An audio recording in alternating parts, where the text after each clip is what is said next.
बिस्मिल्लाहिर्रहमानिर्रहीम। अस्सलाम वालेकुम। हमेशा से ऐसा रहा है कि रूस और इज़राइल के दरमियान बड़ी यारी रही, बल्कि आप अंदाज़ा कर लें कि इज़राइल के क़याम में सोवियत यूनियन का बहुत बड़ा हाथ था।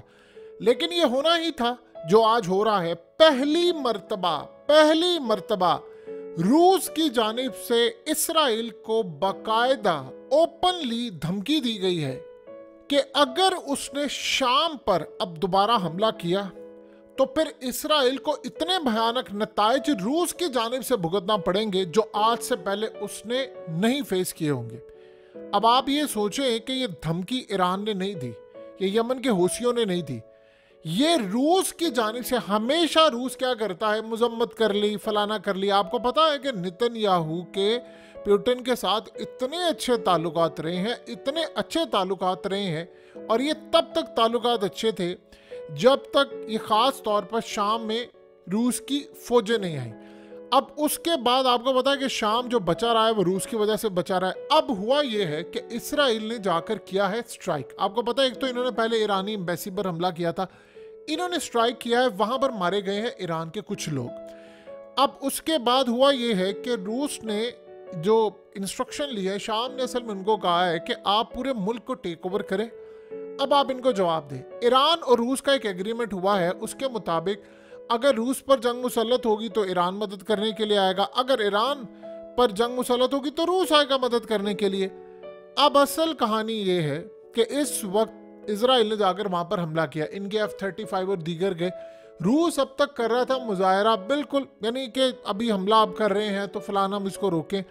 अब उन्होंने हमले कर दिए हैं तेज। आपको याद होगा कि 16 मिसाइल मारे थे रूस ने, सारे तबाह कर दिए। अब उन्होंने किसी ऐसी जगह पर जाकर हमले किए जहां पर रूस असल में सिक्योरिटी को मैनेज नहीं कर रहा, बहुत सारी चीज़ों पर वो अवॉइड कर रहा है। गोलान हाइट्स के ऊपर उनकी फौजें पहुंच चुकी है। अब पहली दफ़ा ऐसा हुआ है कि रूस ने तमाम फौजों को रेड अलर्ट किया हुआ है शाम के अंदर, और उसने इजराइल को धमकी दी है कि अब अगर आपकी तरफ से एक स्ट्राइक भी होता है शाम के अंदर तो फिर हमारी तरफ से आपको भरपूर जवाब दिया जाएगा और आपको इसके कॉन्सिक्वेंसेस बर्दाश्त करना पड़ेंगे। यानी ये जो सिनेरियो है ये हमने आज से पहले कभी भी नहीं देखा कि इस तरह की वो धमकी करे। इसका क्या मतलब है? क्या रूस पहली मर्तबा इजराइल पर हमला करने के लिए जा रहा है? देखिए, 2-3 कहानियां बिल्कुल बड़ी क्लियर थी जो हमेशा थी, अब वो सिनेरियो बिल्कुल बदल चुके हैं। सबसे पहले ये बात समझ लें कि रूस अब इस पोजीशन में आ चुका है कि अमेरिका, आपको पता है कि उन्होंने हर तरह के मिसाइल और ये तमाम चीज़ें इस वक्त पहुंचा दी हैं। अमेरिका असल में पूरी तरह इसराइल के साथ है। तो अब रूस ने काम ये किया है कि शाम के अंदर उसने एडवांस जो उसके हथियार थे वो सारे पहुंचा दिए हैं। यानी जो रूस इसराइल की यानी बैकफुट पर चली जाएगी। ख़त्म से मुराद ये है कि वो बैकफुट पर चली जाएगी। आपको लड़ाई होती हुई नजर आएगी इसराइल बमुकाबला रूस का, और ये आपस में लड़ाई करेंगे। और रूस ने छोड़ना नहीं है इसराइल को, क्योंकि उनको पता है कि इसराइल ने जो यूक्रेन में अपने फौजें भेजी, आप सोचे ना कि वहां पर जब आप मिसाइल सिस्टम भेजे यूक्रेन के अंदर तो वहां पर वो छोड़ देगा, किसी सूरत नहीं छोड़ेगा। रूस इतना बड़ा पावा बन चुका है, इतना बड़ा खित्ते के अंदर, कि उसके लिए मसला ही कोई नहीं है। बस शाम और इराक और पता नहीं कहाँ कहाँ उनको अपना असला दे दे, तो वो अगर इसराइल के ऊपर बमबारी करनी शुरू कर दे, हमला शुरू कर दे, ये तो मैनेज ही नहीं कर सकते। और लिबनान को कर दे तो आप सोचें इनका क्या हाल होगा। इसीलिए तो अलेक्जेंडर दुगिन जो पुतिन की पॉलिसी बनाता है पिछले 20 सालों से, उसे क्या कहा था? उसने कहा पुतिन अब जाकर असला दे। किसको दे? हौसियों को दे, लिबनान को दे। वार्निंग किसको थी? उसने वार्निंग दी थी इसराइल को। अब पहली मर्तबा रूस इस पोजीशन में आ गया है कि अगर अब इजराइल हमला करता तो उसके F-35 तैयारे भी गिरा देंगे, उसको पूरी तरह तबाह भी करेंगे, और इस लेवल पर भी आ जाएंगे कि हमला करना पड़ेगा। यानी वो इन्होंने पहली वार्निंग दी है कि हम आपको वार्निंग दे रहे हैं, आप ये गलती ना कीजिएगा। शाम से अगर हमले शुरू कर दिए, आपको पता है गोलान हाइट्स के ऊपर इस वक्त रूस की फौजें मुकम्मल तौर पर रेड अलर्ट है, पहुंच चुकी है वहां पर। सामने इजराइल की फौजें हैं, साथ रूस की फौजें। शाम की फौजों का पता ही कुछ नहीं, वो पीछे हैं। यानी ये मामला आ गया, तो ये होना ही था। अब इस सूरत हाल में इजराइल की इस वक्त सट्टी गुम हो रही है कि यार ये क्या चक्कर है, हमारे साथ तो पहले ईरान लड़ा था। और ये बात उनको, आपको पता है कि लड़ाई कब शुरू हुई थी? लड़ाई तब शुरू हो गई थी जब हमास को मॉस्को बुलाया था, तब शुरू हो गई थी जब ईरान को बुलाया था। अब ईरान के साथ उनके मामला हो गए। अब हुआ ये है कि कल पूरी तरह रूस ने कहा है कि वो ईरान के साथ खड़े हैं, और ईरान के खिलाफ जो भी दहशतगर्दी करेगा हम उसको छोड़ेंगे। आपको याद होगा पुतिन ने जब इन्होंने हमला किया था तो उस वक्त इब्राहिम रईसी को कॉल करके शाबाश दी थी कि तुमने जो इसराइल पर हमला किया है, क्योंकि रूस की दी गई टेक्नोलॉजी, उसका सैटेलाइट इतना कमाल तरीके से इस्तेमाल किया है, इतना कमाल तरीके से इस्तेमाल किया है ईरान ने, जितनी तारीफ की जाए उतना कम है कि उन्होंने इस खत्ते को क्या से क्या बना दिया। अब ये समझ लें कि असल लड़ाई और सीन वो देखने वाला होगा कि जब रूस और इजराइल आपस में लड़ेंगे तो वो 16 लाख लोग जो इसराइल में रहते हैं, जिनके पास रूस की शहरियत भी है, जो इसराइल की फौज में भी है, रूसी जिनके पास इसराइल की यानी वो है, तो चूंकि वो यहूदी थे तो वो सारे इधर आ गए, तो वो उनकी फौज में लोग हैं। तो अब ये देखने वाला होगा उनके साथ पुतिन करता क्या है। और जो धमकी उसने दी थी, उसने कहा था मेरा एक भी पैसा तुमने इसराइल में जब्त किया रूसियों का तो फिर जो तुम्हें कॉन्सिक्वेंसेस उसके होंगे वो ऐसे फेस करने पड़ेंगे, उसके जो असरात होंगे, जो उसके नताइज होंगे वो तुम बर्दाश्त नहीं कर पाओगे। अब ये अगर क्या करेंगे, लट से अगर इसराइल हमला करता है तो 2 स्ट्रेटजीज होंगी ब्रिटेन के पास। नंबर 1 ये होगा कि वो हमला करके डायरेक्ट जवाब देंगे इसराइल को। और ये याद रखिए गोलान हाइट्स पर उनकी फौजी आई हैं, वो ऐसे नहीं है कि सिर्फ तमाशा देख, उन्होंने हमला करना है। अभी तक सीन ये था कि इसराइल मिसाइल को मारता है तो वो फिजा से रोकते हैं, अब वो हमला करेंगे तो जवाब जाएगा। अब एक चीज ये है, दूसरी चीज ये है कि रूस जो प्रॉक्सीज हैं, छोटे छोटे ग्रुप्स हैं, उनको असला देगा कि मारो इनको, मारो इसराइल को, जम के मारो, जितना कर सकते हो हमला करो, मैं तुम्हें बैक कर रहा हूं। ये 2 सिनेरियो बनेंगे। अब आप जरा अंदाजा कर लें कि मामला यहां नहीं रुकता। हुआ ये है कि इस वक्त पुतिन यानी इस सारे सिनेरियो में सफबंदी कर रहा है और नेटो के खिलाफ एक नेटो खड़ी करने की तैयारी। आपको पता है कि यूनाइटेड नेशन भी वो बना रहे हैं ब्रिक्स के अंदर, और उसने क्या दिया भाई मैं नई पार्लियामेंट बना रहा हूं। इस सारे सिनेरियो में हुआ ये है कि जाकर नेतन्याहू की मुलाकात हुई है कैदियों की फैमिली से।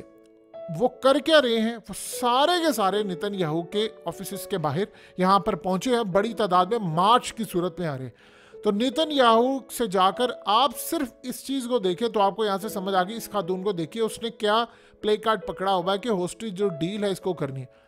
अब नेतन्याहू को उसने क्या कहा, ये बड़ी समझने वाली बात है। फैमिलीज ने जाकर नेतन्याहू को कहा है किसी सूरत आपने अगर हमास के साथ ये डील कैंसिल की तो फिर हम मार्च लेकर आएंगे और पूरे मुल्क से तमाम इसराइली आकर आपका घेराव कर लेंगे, हम आपकी गवर्नमेंट को चलने नहीं देंगे, ये डील आपने कैंसिल नहीं करनी। अब आप सोचो नेतन्याहू बैठकर उनको एक्सप्लेन कर रहा है कि अच्छा मैं ये कर रहा हूँ, मैं वो कर रहा हूँ, फलाना कर रहा हूँ, साथ मजहबी पेशवा भी बैठे हुए हैं, सारे मामला तय हो रहे।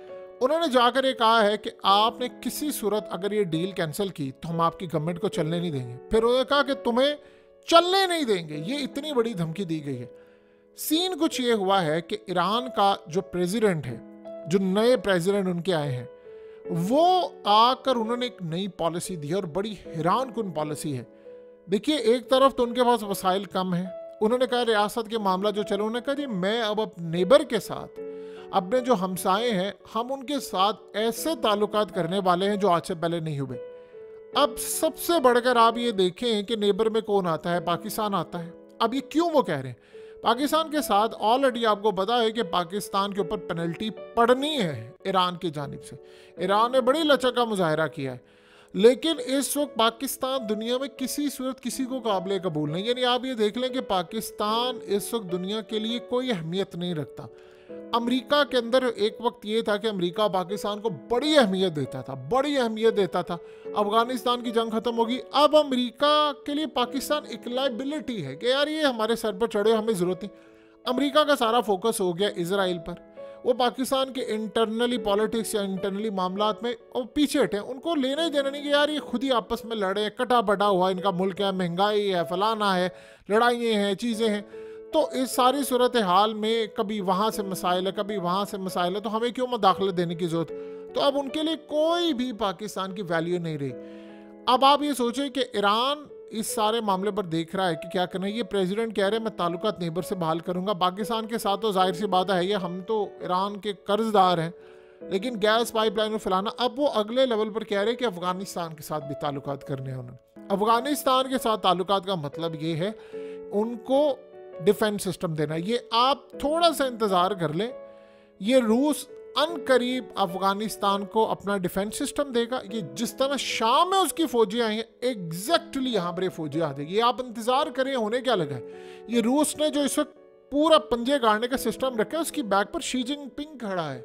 चाइनीज सदर ने उसको पूरा दिया बैठ के। आप देखिए, इसको कहते हैं good cop bad cop policy, कि पुतिन के ऊपर तो लग गई है ना पाबंदियां, रूस के ऊपर तो लगी है पाबंदियां, तो खुलकर खेलेगा अब रूस, तो उसकी बैक पर खड़ा होगा चाइना, तो चाइना उसको पूरा सपोर्ट करेगा। रूस या फिर जो मर्जी करता रहे, सारे काम रूस से करवा रहा है, चाइना पीछे खड़ा है। अब इस सारे सिनेरियो में ईरान के प्रेसिडेंट काम ये कर रहे हैं कि वो अफगानिस्तान को, देखिए अफगानिस्तान को वो डिफेंस सिस्टम चाहिए जो हूसियों के पास है, जिससे अमेरिका के ड्रोन्स गिराते हैं। अब वो ड्रोन्स आते हैं उनकी फिजा में, वो गिराने अमेरिका को तबाह करने के लिए ईरान, रूस, चाइना हर आखिरी हद तक जाएंगे और उसके इत्तेहादियों को। अब एक तरफ सिनेरियो ये है कि जब ये सारे का सारा मामला चल रहा है, तो कैदियों के घर वाले इस वक्त नेतन्याहू पर बरस रहे हैं कि डील आपने फाइनलाइज करनी है। आप ये देखें कि दुनिया में बड़ा अजीबोगरीब सिनेरियो बन रहा है कि फ्रांस के अंदर अब मैक्रन पहला फेज हारा, दूसरी जो पार्टी थी उसको इजरायली कर रहे थे पूरी तरह बैक। अब हुआ ये कि वहाँ पर वो इलेक्शन जब हारे, तो वहाँ एक अजीब सिनेरियो बना है कि इजराइल ने वहाँ पर रहने वाले जो अपने लोग हैं, जो यहूदी कई सालों से रह रहे, उनको कहा है कि आप लोग इजराइल वापस आ जाएं। अब वहाँ पर उनको बुलाने के लिए ईलिया प्रोग्राम जो है वो तश्कील दिया जा रहा है। ईलिया जो होता है घर वापसी।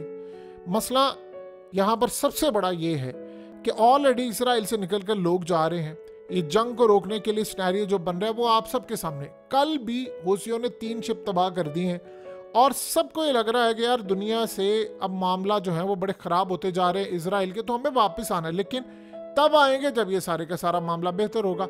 सो अब ये सूरत हाल इसराइल के लिए जो पैदा हुई है, ये काफ़ी हद तक ख़तरनाक है।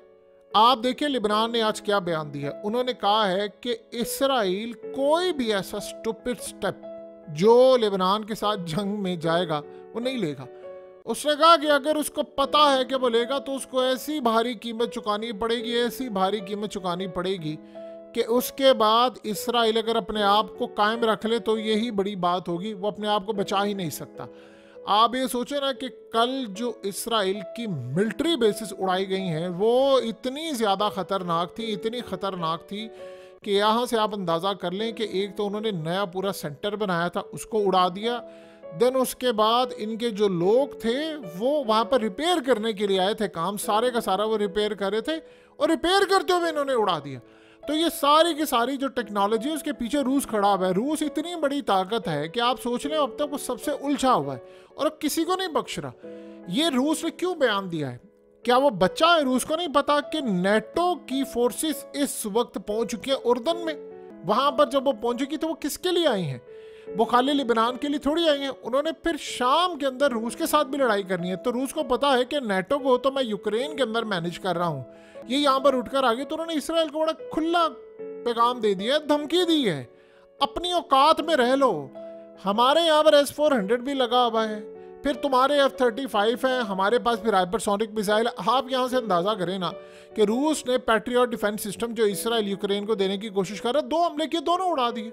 किसी के बाप में जरूरत नहीं है कि जाकर उसका हाइपरसोनिक मिसाइल रोक सके। ये जो असल में सिनेरियो है, ये जो सूरत हाल है, आप उसका अंदाज़ा भी नहीं लगा सकते कि ये मामला क्या है।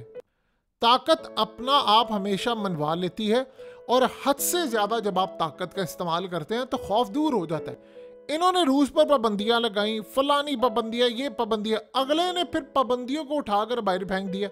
आज आप देख लें कि रूस के इर्द गिर्द सारी दुनिया घूम रही है और सबसे बड़ी बात यह है कि चाइना उसकी बैक पर खड़ा है। अब सवाल ये है कि अगर इसराइल बाज नहीं आता तो क्या हाइपरसोनिक मिसाइल पुतिन मारेगा? डेफिनेटली बात है वो मार देंगे। उसकी वजह यह है कि अब देखें ना कि रूस ने अकेला तो नहीं रहना, उसने बड़ी क्लियरली बता देना कि अगर इसराइल ने ये रेड लाइन क्रॉस की, ये हमारी है रेड लाइन, अगर आपने क्रॉस करने की कोशिश की तो देन फिर हम आपको नहीं छोड़ेंगे। सो अब इसराइल के लिए लास्ट सूरत हाल है, ये बार बार जो ईरान को जाकर वहाँ पर शाम में मारते हैं, उसकी एम्बेसीज को उड़ाते हैं, फलाना काम करते हैं, तो वो किसी सूरत नहीं छोड़ेंगे। अगले कुछ अरसे के अंदर एक चीज़ बड़ी क्लियर वाज़ह होने वाली है। देखिए ईरान अगर पाकिस्तान से ताल्लुकात बेहतर कर रहा है तो उसमें एक चीज़ है कि मुस्तकबिल में कहीं अमेरिका ये सोच ना ले कि जी वो कोई अड्डे लेने हैं, फलाना लेने हैं। वैसे पाकिस्तान की किसी को ज़रूरत नहीं है दुनिया के अंदर, क्योंकि देखिए इस वक्त सबको अपनी अपनी पड़ी है। चाइना इस वक्त पाकिस्तान से ज़्यादा दूसरे मामलात को देख रहा है। ईरान के ऊपर जंग वैसे खड़ी हुई है, यमन का मसला गड़ा है, मिडल ईस्ट के अंदर क्राइसिस बढ़ता जा रहा है, नेटो की फौजें उर्दन में पहुंच रही हैं, यूक्रेन का मामला आप देख लें, अमरीकी इंतखाबात सर पर खड़े हुए हैं, और उसके अलावा गजा और इसराइल की जो लड़ाई है वो तो एक जगह से निकलकर अगले मरहले तक आ रही है। एक वक्त था कि पाकिस्तान की, देखिए पाकिस्तान की अहमियत सिर्फ एक ही वजह से थी, दो चीज़ें थी। एक वक्त ये था कि इंडिया को लगता था पाकिस्तान से डर के पाकिस्तान ये कर देगा। अब वो देखते हैं कि पाकिस्तान की इकोनॉमी इतनी पैरालाइज हो गई है, इतनी पैरालाइज हो गई है। आप ये देखें ना कि वहाँ से वो क्लियरली कहते हैं कि पाकिस्तान अब स्टेबल नहीं कर सकता इस इकोनॉमी के साथ, यानी अब वो दुनिया को कोई जवाब देने के काबिल है। आज हालत ये है कि IMF हमारा बजट बड़ी दूर की बात है, हमारी सांसों तक वो कंट्रोल करते हैं, तो वो उनको अब कोई मसला नहीं है, अब उनको कोई ज़रूरत नहीं है कि वो डायरेक्टली कुछ करने की। जब उनको ज़रूरत होती है IMF के थ्रू कोई शर्त रख देते हैं। सो लिहाजा पाकिस्तान इस वक्त दुनिया के लिए कोई अहमियत का हामिल नहीं है।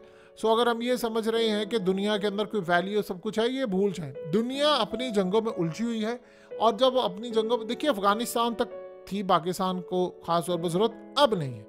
तो दुनिया अपनी जंगों में उलझी हुई है, जब वो अपनी जंगों से फारिग हो जाएंगे तो बाकी सारे का सारा मामला बाद में देखेंगे।